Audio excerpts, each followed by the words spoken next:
성경 말씀을 봉독합니다. 누가복음 4장입니다. 누가복음 4장 14절에서 19절까지 봉독하겠습니다.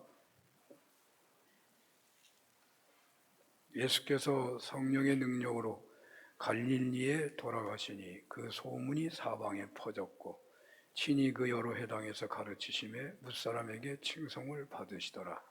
예수께서 그 자라나신 곳 나사렛에 이르사 안식일에들 하시던 대로 회당에 들어가사 성경을 읽으려고 서심해 선지자 이사야의 글을 들이거늘 책을 펴서 이렇게 기록된 데를 찾으시니 곧 주의 성령이 내게 임하셨으니 이는 가난한 자에게 복음을 전하게 하시려고 내게 기름을 부으시고 나를 보내사 포로된 자에게 자유를 눈먼 자에게 다시 보게 함을 전파하며 눌린 자를 자유롭게 하고 주의 은혜를 전파하게 하려 하심이라 하였더라. 아멘. 누가복음 4장 14절에서 19절 예수님의 사명 선언이라는 제목으로 말씀을 증언하겠는데요. 다음 주가 창립 48주년이죠. 오늘 본문이 창립주일에 했으면 더 좋겠다 그런 생각이 들기도 하네요. 지지난번에는 예수님의 위대한 그 결단 이런 얘기를 했었는데 그 내용들이 보통 전해지는 일반적 주제이기보다는 조금 좀 무게가 있는 내용들이잖아요. 그래서 창립 때 선포하면 참 좋았을 말씀 같다 생각이 드네요. 창립이라고 하는 게 꼭 날짜가 딱 정해 있는 건 아니니까요. 그리고 창립이 될 때에 그날에 모든 게 시작돼서 끝나는 게 아니고 그 전부터 계속 준비해가지고 그날 예배 드린 거니까 이미 오늘도 창립의 분위기라고 할 수 있겠죠. 그래서 창립을 또한 생각하면서 예수님의 사명선언이라는 제목을 주님의 말씀으로 우리가 받으면 좋겠습니다. 지난번에는 위대한 결단, 오늘은 예수님의 사명선언. 지난번에 말씀은 그냥 제가 임의로 정한 겁니다. 예수님의 내면적 영성이라고 한다면 오늘의 주제는 예수님의 외면적 영성이다 그런 생각을 해봅니다. 예수님께서 갈릴리에 오셔서 출정식을 하시듯이 사명선언을 하고 있다. 성경에 그런 말은 없습니다만은 누가복음 그 흐름을 볼 때에 그런 인상을 받는다는 것입니다. 예수님께서 예루살렘을 선택하지 않으시고 갈릴리를 선택하셔서 당신의 공생의 사명을 선포하셨다는 것이죠. 보통 대통령 출정식을 한다면 강원도 산골에서 하는 사람은 없겠죠. 지방에 어디 가서 할 수도 없고요. 우리나라의 최고로 상징이 될 만한 어떤 지역의 시장이나 광화문 내거리나 무슨 과학 중심지가 될 만한 어떤 것을 선택할 가능성이 많죠. 예수님이 공생애를 시작하시는데 갈릴리를 선택하셨다고 특별하게 누가복음이 말하고 있는 것은 예수님의 공생애의 중심 사역지가 예루살렘이기보다는 갈릴리다라는 것을 드러내려고 한 것이고, 당시에 조금 높은 계층의 사람들보다는 낮고 천한 사람이 많은 갈릴리, 바로 그들에 대한 관심이다라는 생각을 할 수 있고요. 또 하나는 갈릴리가 유대인들보다는 이방인들도 많이 들어와 있는 지역이거든요. 그래서 누가복음은 이방인에도 관심이 있기 때문에 그 이방인들에게 관심도 포함되어 있다는 뜻에서 예수님의 공생의 사명 선언을 갈릴리에서 이사야의 예언이 성취되었다는 것을 증거하는 것으로 선포되고 있는 것입니다. 이러한 예수님의 사명 선언은 예수님의 공생애의 방향이 될 수 있기 때문에 예수님을 따르는 우리 신앙인들의 어떤 삶의 방향이 될 수 있고요. 교회의 존재 목적이 될 수도 있는 거예요. 교회가 왜 있는 것이냐? 교회의 존재 목적이 무엇이냐 라고 할 때에 오늘 사명선언이 그 내용이 된다고 한다 할 때 오늘 말씀은 어느 때보다도 중요한 말씀이 된다고 하겠습니다.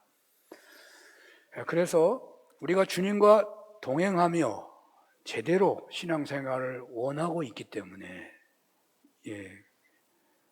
오늘 말씀은 더 중요한 것이고, 예수님의 그 사명선언이 우리 자신들에게는 어떤 사명선언이 될 수 있겠나 라고 묵상하면서 말씀을 듣는 것도 좋을 것 같습니다. 자, 예수님의 사명선언은 무엇일까요? 많이 알려진 말씀이지만 매우 중요한 말씀이니만큼 주님께서 회당에서 들어가셔서 친히 읽으셨던 것처럼 이 시간 엄숙하게 그 순간을 기억하면서 내가 마치 예수님 된 것처럼 그 현장의 자리로 이동하셔서 읽듯이 오늘 본문을 다 같이 읽어봤으면 좋겠습니다. 18절에서 19절 다 같이 큰 소리로 한번 읽어보겠습니다. 시작.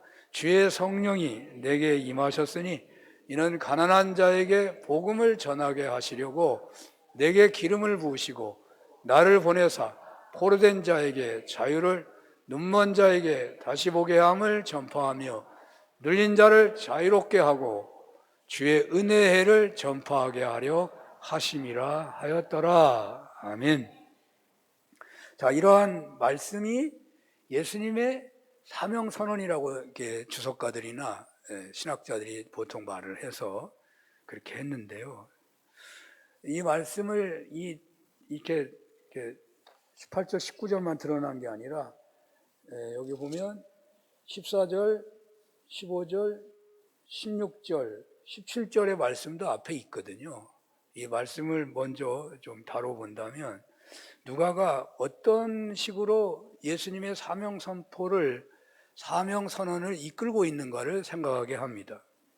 그러니까 누가복음은 이 예수님이 그 성령의 능력으로 갈릴리로 돌아가시니 이렇게 말하고 있어요. 갈릴리로 성령의 능력으로 오셨다.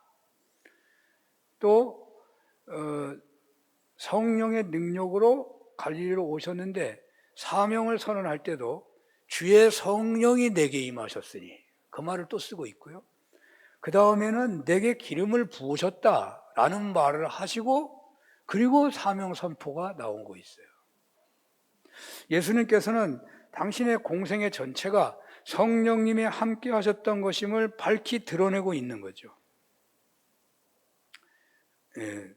제자들이 처음에 그렇게 두려워하고 주님께로부터 부여받은 사명에 엄두조차 내지 못했지만은 그들에게 성령이 임하시자 기름 부음의 역사가 나타나서 그들이 매우 담대해졌고 성령의 능력으로 오늘 본문에 나타난 대로 주님에게 임하신 그 능력이 임했고 그리해서 주님이 맡겨주신 사명대로 충성했다라고 하는 것이 사도행전에 증거되고 있거든요.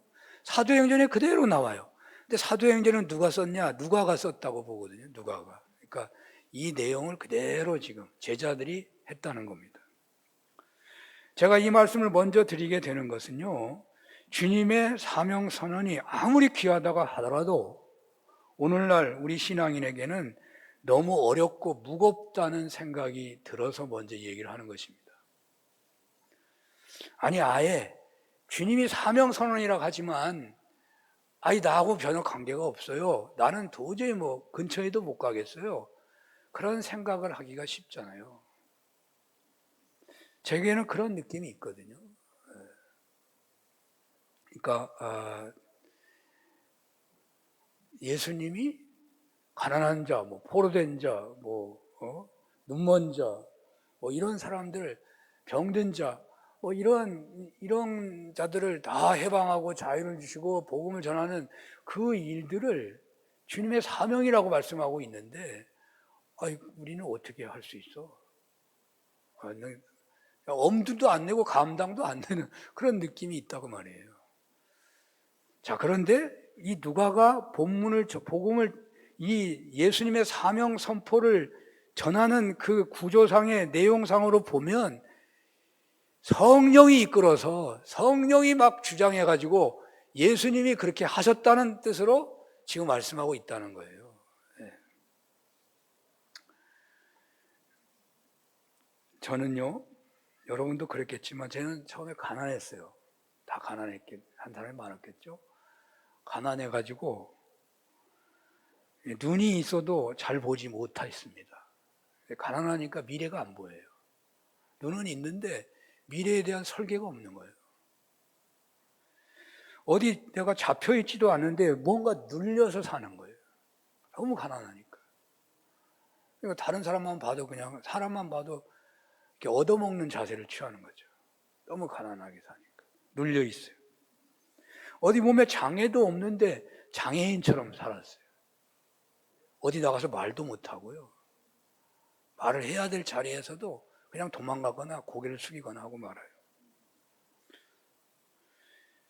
그때는 예수 믿는 분들이요, 제가 예수를 믿으려고 할 때 제가 나완자촌에서 감동을 받았는데, 물론 교회에서도 받았고, 그런데 그 예수 믿는 사람들이 약한 자를 섬기는 태도가 어쩌면 저렇게 아름다울 수가 있겠나? 저렇게 어떻게 할 수 있지? 너무 감동을 받았어요.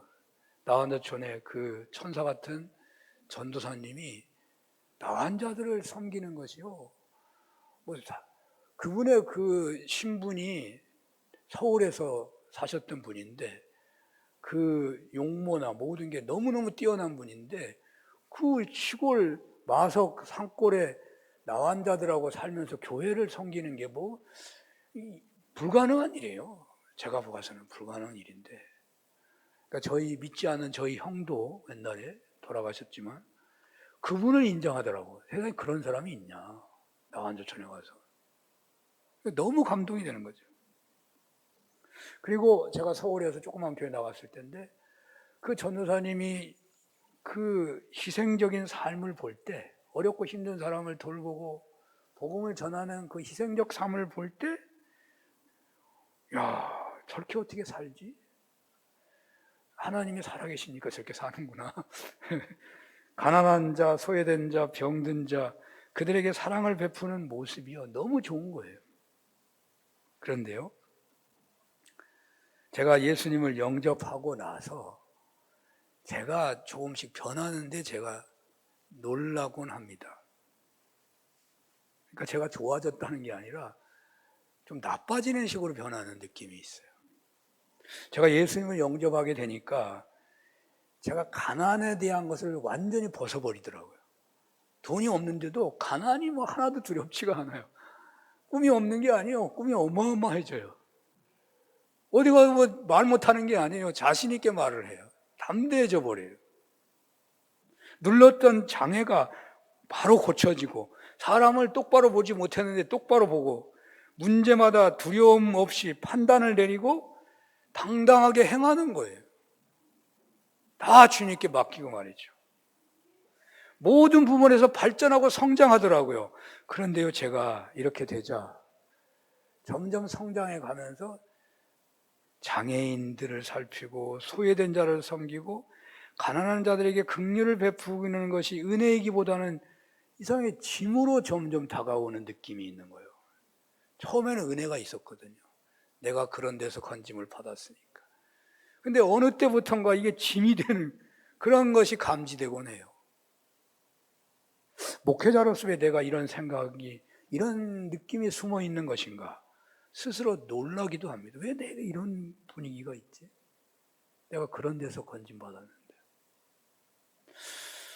예수님의 사명선언은 예수님조차 자연스럽게 하신 것은 아니지 않냐 하는 느낌이 있어요. 누가 오늘 그걸 전하는 거예요. 예수님의 사명선언이 예수님이 하고 싶어서 다 준비했다가 딱 선포하기보다는 예수님은 그냥 가만히 있었던 것 같은데 성령이 그냥 끌고 가가지고, 예루살렘에 있었는데 갈릴리로 끌고 가가지고 선포하게 하는 느낌이 누가복음에 있다 이 말이에요. 자, 예수님은 당신의 공생애를 예루살렘 중심으로 하고 싶었을 거라고 저는 상상합니다. 그래서 예루살렘에 먼저 가셨는데, 예루살렘 성전에서 성경을 읽고 그들하고 사귀고 그러셨는데, 그런데 지금 갈릴리로 성령이 이끄셔가지고 갈릴리에서 선포하셨다는 거예요.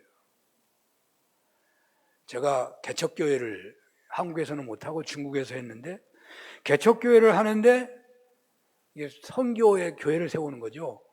홍화주에다가 초바현이라고, 초바진이라고 하는 데다가 교회를 개척하는데, 초바진과 진에서 더 들어가는 마을이 있어요.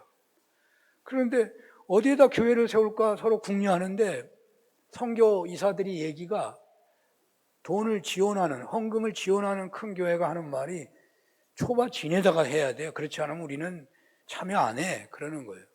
근데 우리 같은 대부분의 사람들은 그 살고 믿는 자가 제일 많은 그곳에다 세워야지 교회를, 저 먼 데다 도시에다 세우면 이 사람들 나가려면 힘드는데, 그래가지고 대립이 됐어요.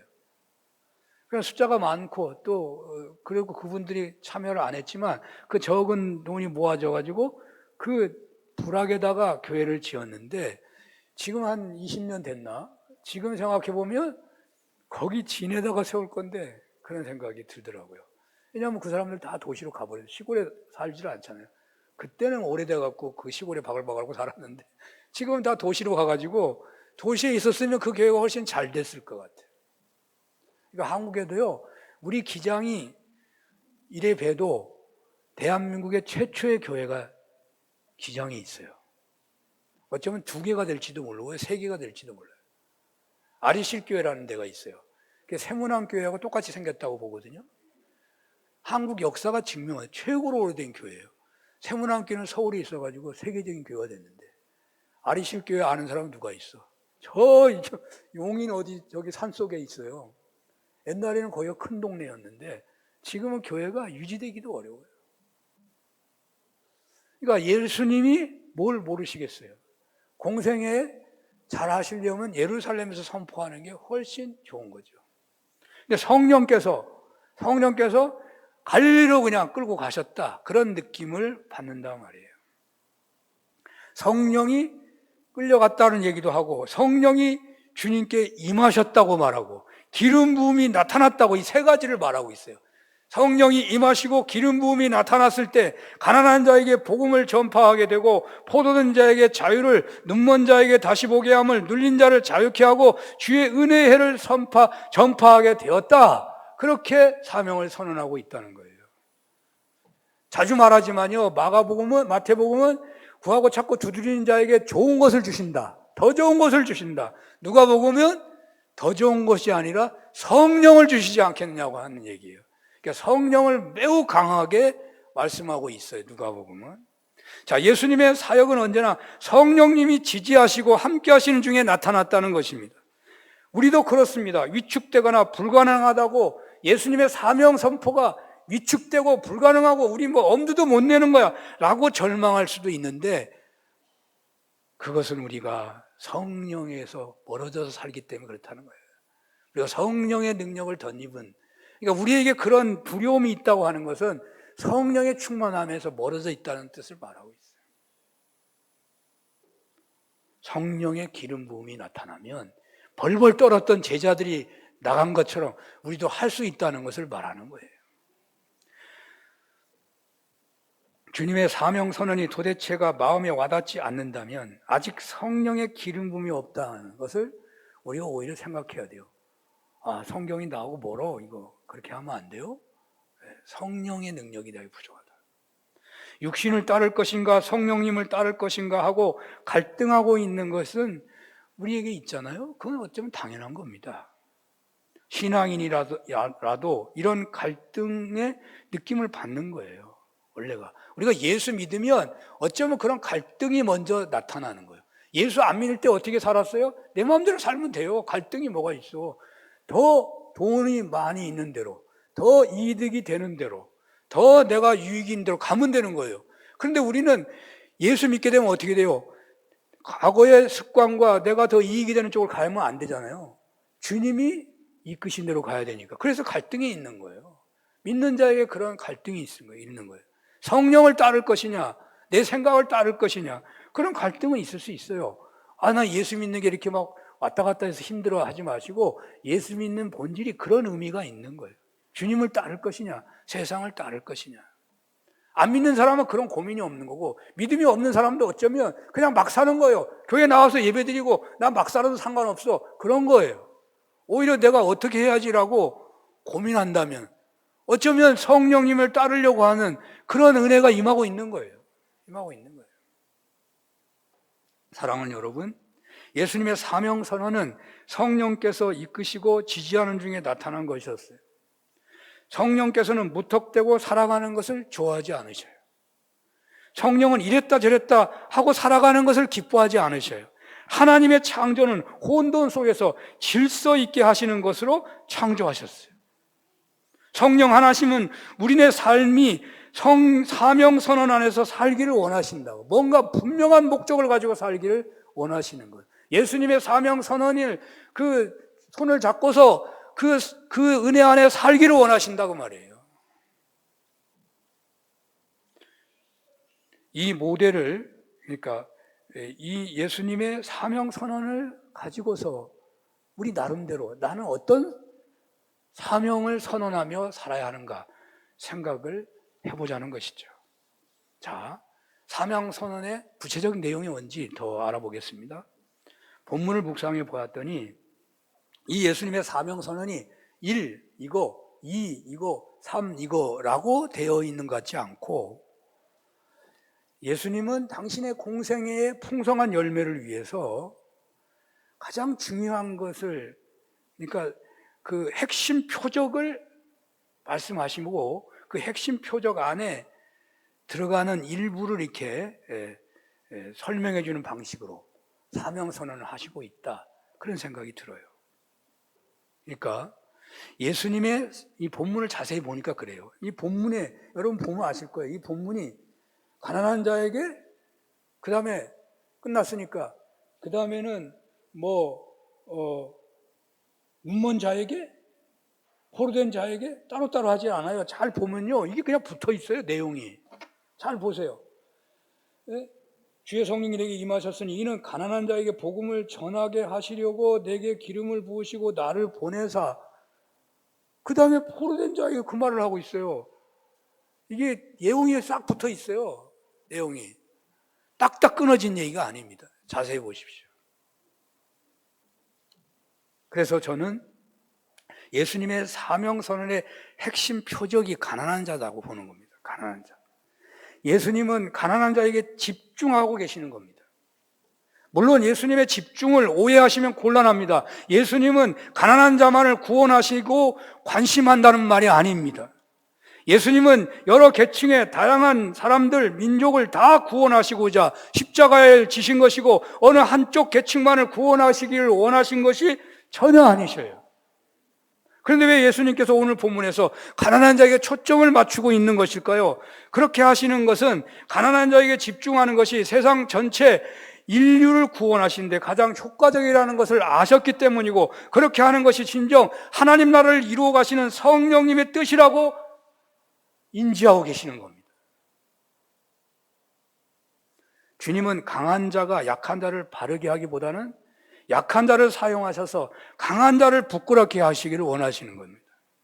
그래서 약한 자가 주님께 쓰임받는 중에 자기 모든 일이 주님이 하셨다고 하나님께 영광 돌리는 그런 방향을 원하신 것 같아요.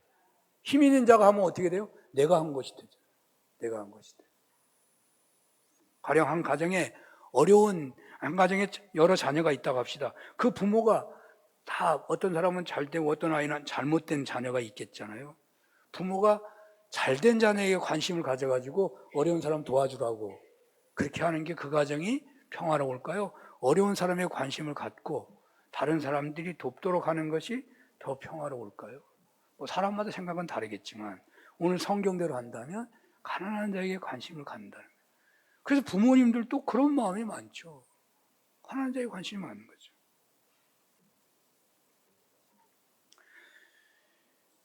오늘 본문에 주님의 지상 사명 선언에서 가난한 자에게 집중한다는 말에는 오해하지 마십시오. 부모가 그런 마음을 갖는 것처럼, 그 자녀들이 모두가 다 화평하기를 원하는 마음처럼 하나님 마음이 그런 거예요. 그런 거예요. 어쨌든 오늘 주님은 가난한 자에게 복음을 전하게 하시려고 내게 기름을 부으셨다고 선언하십니다. 그리고 그 나머지 얘기는 다 그냥 따라서 오는 겁니다. 따라서 오고 있어요.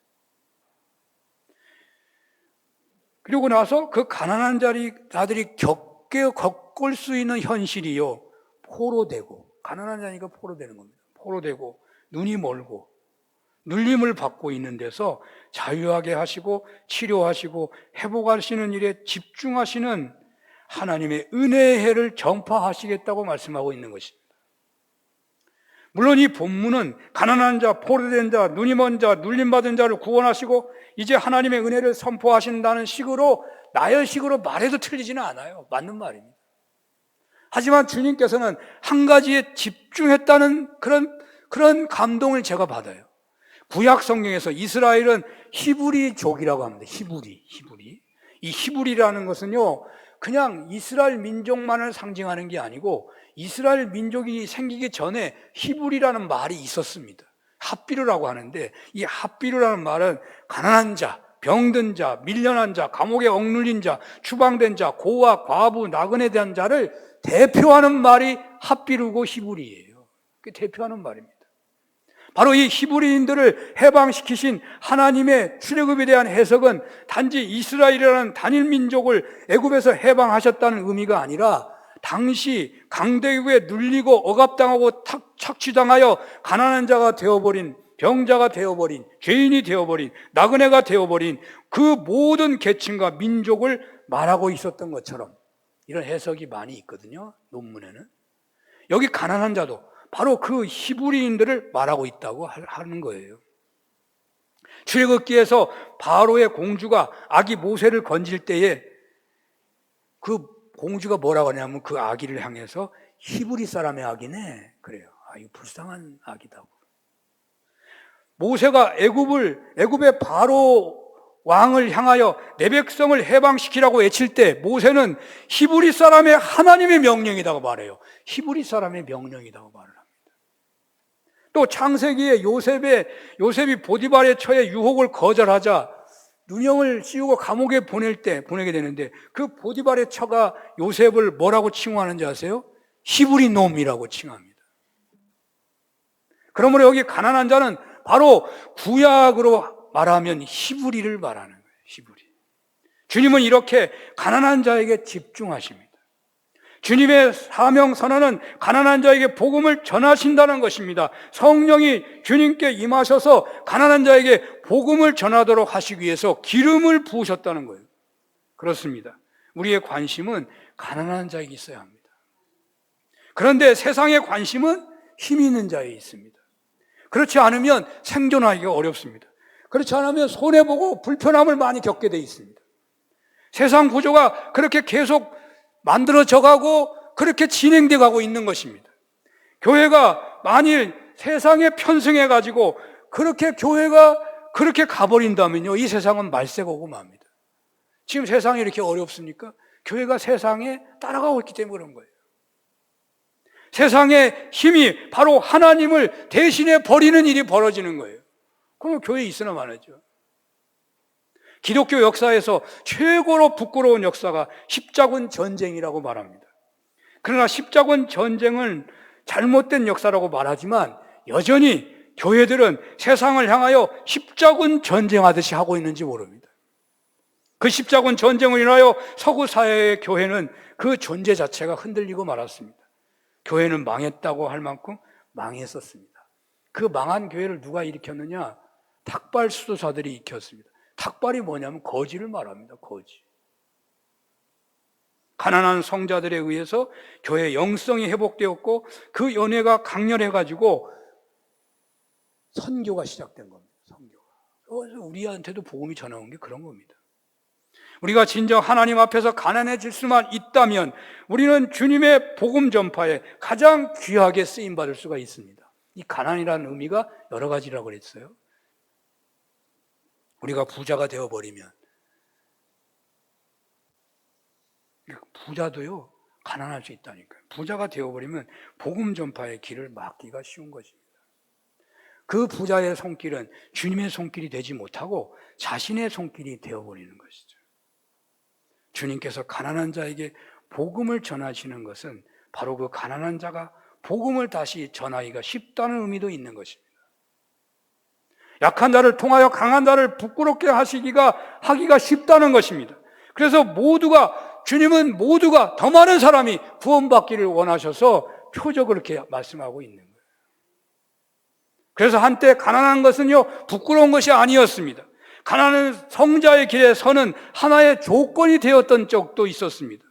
또 가난한 자는 다른 일반 사람들을 구원하게 되는 거룩한 도구라는 생각도 했었습니다.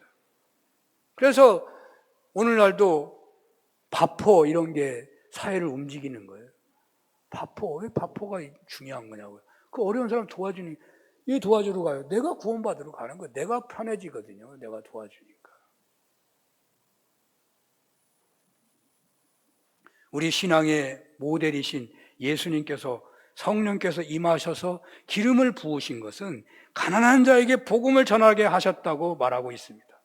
여러분, 우리의 사명 선언은 어디에 있어야 하겠습니까? 혹 가난한 것과는 정반대 있지 않습니까? 이럴 수는 있을 겁니다. 열심히 돈을 벌어서 열심히 노력해서 성공해서 가난한 나라의 사람들에게 구제와 선교의 삶을 살아야 하겠다. 그것이 내 사명 목표다. 라고 할 수 있겠죠. 좋은 겁니다. 아마 상당히 많은 훌륭한 신앙인들이 그렇게 살아가고 있는 경우가 있더라고요. 의사였던 분이, 큰 부자였던 사람이 다 그냥 내려놓고 선교지로 가더라고. 그런 사람 봤어요. 저는 많은 분들이 은퇴하기 전까지 열심히 살아 은퇴한 후에는 가난한 나라에 가시거나 사회에 소외된 어린아이 청소년들, 노인을 섬기는 그런 삶을 살아야 하겠다고 나름 사명들을 품었으면 좋을 것 같습니다. 그런데 여기서 좀 한 단계 위를 좀 생각해 봅니다. 내가 부자가 된 후에, 내가 세상에서 성공한 후에, 내가 은퇴한 후에 사명을 위해서 살겠다는 것보다는 지금부터도 가난한 자에 대한 관심을 갖고 살아야 한다는 거예요. 예수님께서 두셨던 사명 선언의 관심사가 가난한 자에 있었던 것처럼 우리의 관심사도 거기 있어야 한다는 거예요. 그런데 현재 구제를 할 만큼 넉넉하지 못하다면 작은 것을 나누는 것도 해보라는 것이죠. 꼭 많아야만 나누는 거 아니니까요. 또 세상이 온통 잘 사는 것에 관심하고 힘 있는 자에게 관심하고 있지만 주님이 관심사가 가난한 자, 여기 가난은 세상에서 장애나 타민족이거나 외국인 노동자거나 질병이나 기타 것으로 인해서 소외된 모든 계층을 말하는 거예요. 그들에게 우리가 관심을 가져야 하는 거예요. 바로 그들을 위하여 사회보장제가 되는 방향을 생각하고 법을 제정할 때 우리는 손을 들어야 되는 것이고요. 그러나 그런 복지에도 사각지대가 있잖아요. 그 사각지대를 교회가 책임져야 한다, 이런 생각을 가져야 한다는 말입니다. 그리고 또 우리네의 관심사는 늘 부자보다는 가난한 자가 되어야 합니다. 교회 안에서 먼저 된 자는 나중된 자를 살펴야 합니다. 우리 교회 안에서 기관 모임을 오늘 하잖아요. 기관 모임은 연령이 비슷한 분끼리 모이는 거잖아요. 그 교회에서 권장할 일이지만 정말 권할 일은 뭐냐? 교회의 관심사는 언제나 소외된 사람, 부족한 사람, 약한 사람, 바로 그 가난한 자의 관심을 가져야 하는 겁니다. 바로 이 가난한 자에 대한 관심은 어떤 모습으로 나타나는 것이냐면 복음 전파의 열정으로 나타나야 합니다. 가난한 자를 이용해가지고 무슨 정치를 해보려고 하는 사람들, 그게 세상의 관심이요. 가난한 자를 위하는 게 아니고 표 얻으려고 가는 거잖아요. 우리는 복음을 전하려는 목표만 가져야 돼요. 예수님이 그러니까. 예수님은 가난한 자들, 그래서 병들고, 그래서 억눌려 살고, 그래서 앞을 제대로 보지 못하고 살고, 그래서 사람 대접받지 못하는 그들을 해방시키고 자유케 하시고 치료해 주시고 회복해 주시고, 그리고 복음을 전하시고 계시는 거예요. 가난한 자에 대한 관심은 복음 전파가 최종 목적이어야 돼요.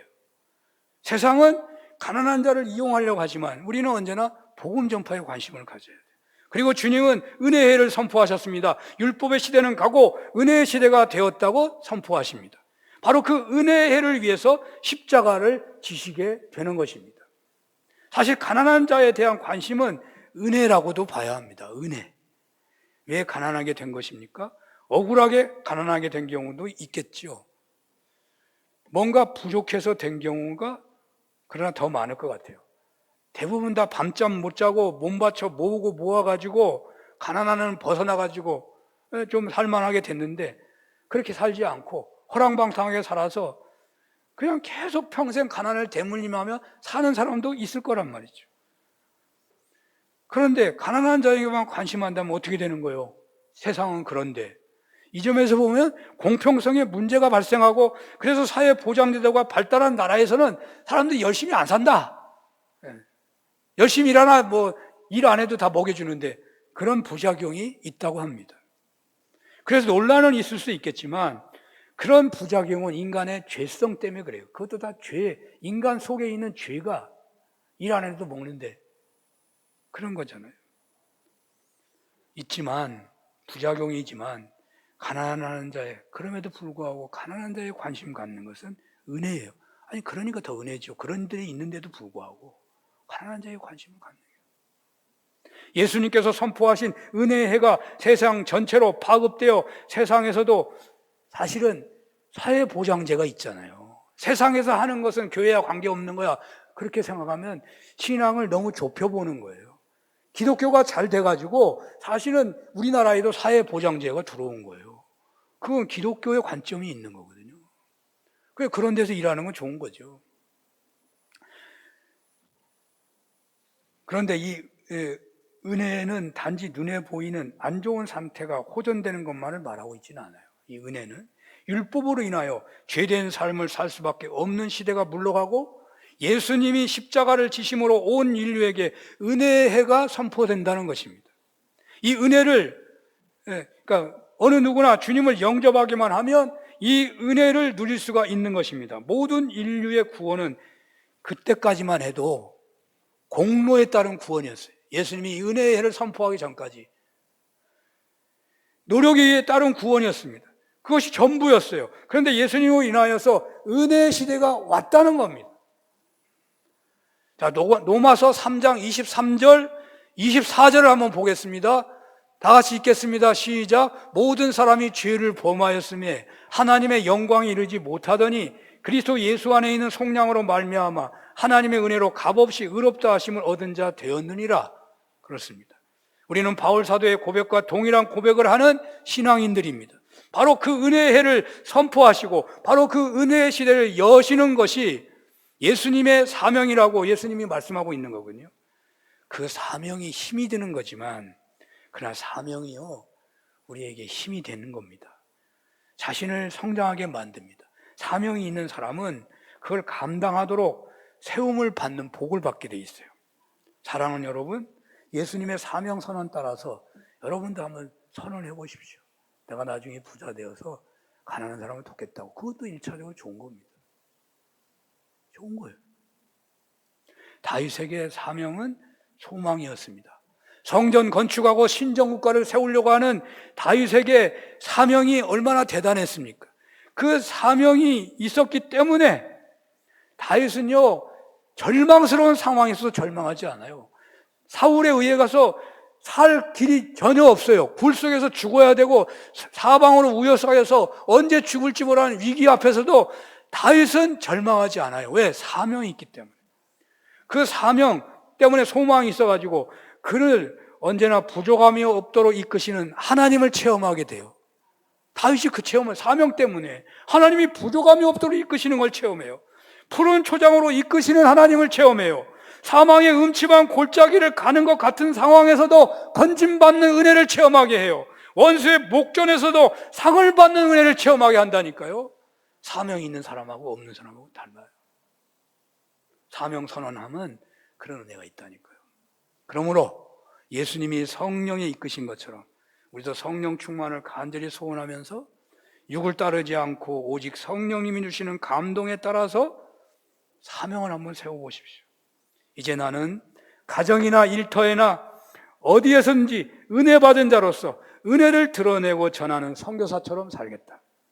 주님께서 집중하신 것처럼 가난한 자에게 관심하며 살고, 또 주님께서 고린도후서 8장 9절에 이렇게 말씀하셨는데, 우리 주 예수 그리스도의 은혜를 너희가 알거니와 부유하신 이로써 너희를 위하여 가난하게 되심은 그의 가난함으로 말미암아 너희를 부유하게 하심이라고 하신 말씀대로 하나님만을 절대적으로 의지하는 심령이 가난한 자가 되어서 겸손하게 나누는 삶을 살아보겠다고 선언하시면 어떠하겠습니까?